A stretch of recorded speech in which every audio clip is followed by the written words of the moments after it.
Election हे जसं जिंकण्यासाठी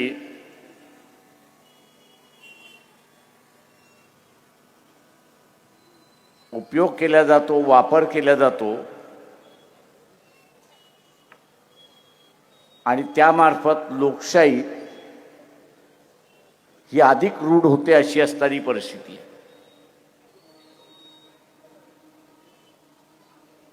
लोकशाही रूढ झाली तर या देशाची व्यवस्था सुद्धा शांतता होईल अशी परिस्थिती आहे. परंतु इलेक्शन आता जिंकण्यासाठी जसं वापरलं जातंय तशाच रीतीने इथला असणारा राजकीय पक्ष सुद्धा संपवण्यासाठी वापरल्या जात आहेत हे आपण लक्षात. इथले राजकीय पक्ष संपले किंवा त्यांची असणारी ताकद क्षीण झाली तर एकच पक्षाची हुकुमशाही चालू होते हे लक्षात घ्या.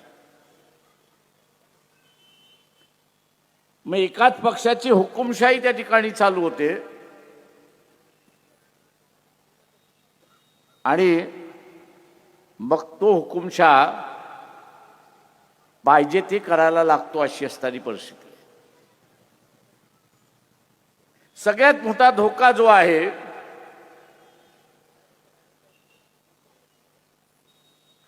तो म्हणजे की इथलं संविधान बदललं पाहिजे.